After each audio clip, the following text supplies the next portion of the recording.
Taibang semba mapuna miyoiba haiba jiba kanglup asi sembirakpa matamda nupi amasung nupa haiduna kanglup ani thokna sembiragi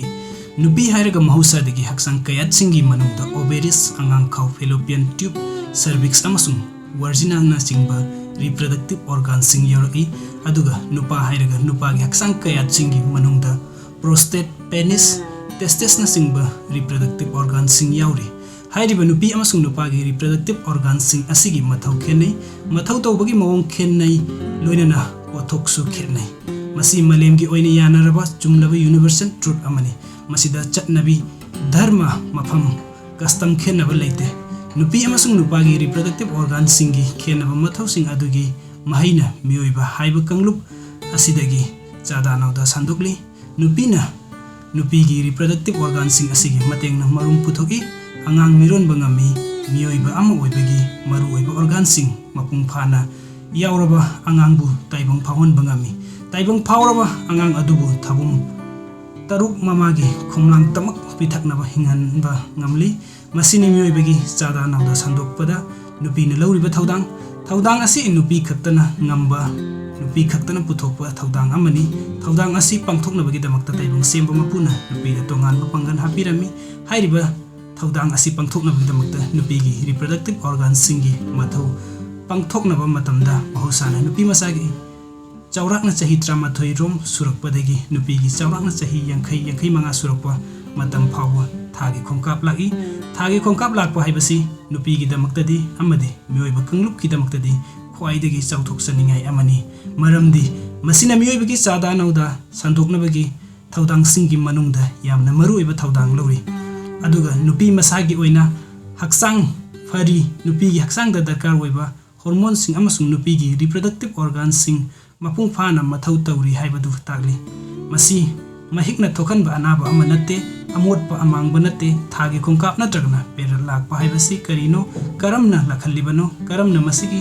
circle asi ohilakpano nupina angang oiringai matamda masagi chahi tara 38 rom surakpa matamdagi nupi oibigi haksangi reproductive organ sing mapung phagalakpa haurai matam asibu ingkhalakpa mathot karakpa matam haina khangnari hairiba matam asida nupi da yawba hormone sing mathau henna tawrakpaga loinana nupigi sawung sadada ahongba kaya ulagi pukning wakhaldasu ahongba kaya lagi matam asida nupi aduda hanadagi yawjaraknaba ovary angang khawna chingba mathau tawba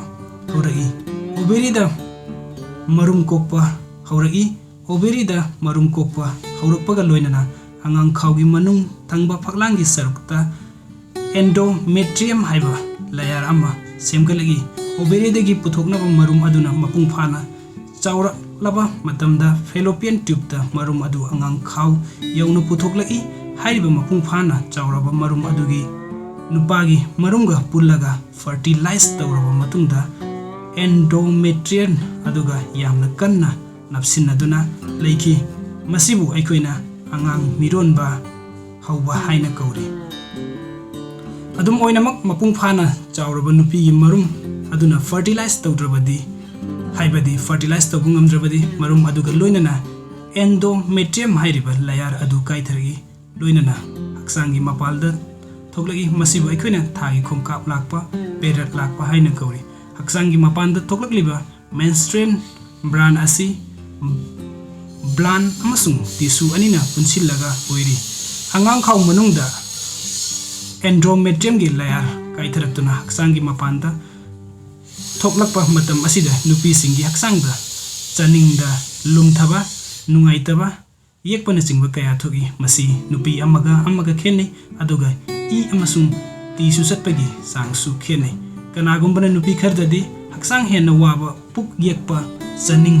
lumthabagi chang wangbaga loinana henna i amasung tissue chatpana numit khudingi pangthokadaba thabuk thoromda ayetpa apanbu helli kanagumba khardade khara nungaitrabasu numit khudingi pangthokpa thabuk thoromda apanbu oide thawong asi numit mangani phawba ayambana chatthabana maram oiraga thagi khongkap lakpa haibani numit mangani gi haina lawi asumna thagi khongkap lakpa hawba numit tagina changchapta numit kunga nipani phawbada thokanba mahusagi nupigi reproductive organ gi khungchat asi circle khudingi amuk loikini amuk simgalakani masibu aikoina thagi khongkap haina khangnari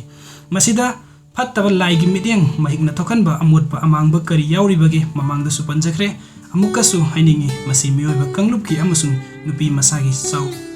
ꯆꯥꯎꯊꯣꯛꯆꯐꯝꯅꯤ ꯑꯃꯣꯠꯄ ꯅꯠꯇꯦ ꯑꯃꯥꯡꯕ ꯅꯠꯇꯦ ꯃꯍꯤꯛꯅ ꯊꯣꯛꯍꯟꯕ ꯅꯠꯇꯦ ꯂꯥꯏ ꯐꯥꯎꯕꯒꯤ ꯁꯥꯞ ꯅꯠꯇꯦ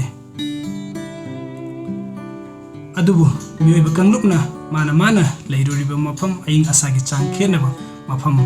ꯃꯐꯝꯅ ꯑꯣꯏꯍꯜꯂꯛꯄ ꯁꯦꯝꯒꯠꯂꯛꯄ ꯊꯥꯖꯅꯕꯤ ꯆꯠꯅꯕꯤ ꯙꯔꯃ ꯈꯦꯠꯅꯕꯅ ꯃꯔꯝ ꯑꯣꯏꯔꯒ ꯅꯨꯄꯤꯒꯤ ꯊꯥꯒꯤ ꯈꯣꯡꯀꯥꯞ ꯑꯁꯤꯕꯨ ꯑꯃꯣꯠꯄ ꯑꯃꯥꯡꯕ ꯁꯣꯛꯅ ꯁꯝꯅꯕ ꯌꯥꯗꯕ ꯑꯃ ꯑꯣꯏꯅ ꯂꯧꯔꯤ ꯊꯧꯑꯣꯡ ꯑꯁꯤ ꯑꯍꯤꯡꯕ ꯆꯠꯅꯕꯤ ꯑꯃ ꯑꯣꯏꯅ ꯄꯥꯡꯊꯣꯛꯇꯨꯅ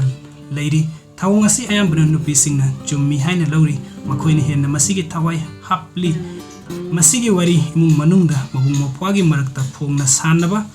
ngamdri mapagi mamangda mabung mapwagi mamangda phongna peret laklaga chatpa ngamdri sakhumda sangduna chana thaknaba semba lawba yadri matam asida chaba yade haiba jinjak kaya athingba thamduna chadri taru tanana phaba ising sinnaduna leigedaba matam asida iruja thuk labadi I chatpagi khongsatta apanba oi haiduna irulu jahandri holi lyric sing paiba yade paaba yade haiduna paihandri tasengna hairabadi amangba sokna samnaba yadaba haibadu tasengna uthukli amaromda asigumba thawong asidagi inkhatlagliba nupi masasingna amasung nupi kayamurumna mana thingnariba peret lakpagi mawong adu atopana khangkhidanaba ukhidanaba honabada khudung sadaba kaya mayoknari peret lakpa matamda sinnanaba firol phawba nungsada phawdokpa phawba ngamdaba yauri maram asina aikoi nupi singna thagi khongkap natragna peret lakpa matamda thingnariba khudung sadaba si maikai ahumdani ahanbada mahosana peret lakpa matamda haksangda thingnaba khudung sadaba kaya anisubada amangba sokna samnaba yadaba am oina lawbagi khudung sadaba ahumsubada peret lakpa matamda taru tananna phaba firon amasung pet sinna dabadagi haksangda infection tawbagi khudung thiba thingnaba asina jingbani ahanbagi khudung sadaba asi mahosana oinaba miyoibana semba natte anisuba amasung ahumsubagi khudung sadaba sing asidi miyoibagi chatnabina namduna ohenbani masina nupigi haksangda hakselda lairik laisu tambada amasung sel thumgi pibamda chauna khudung thiba mayoknali khudung sadaba kaya manghalli khudam oina India da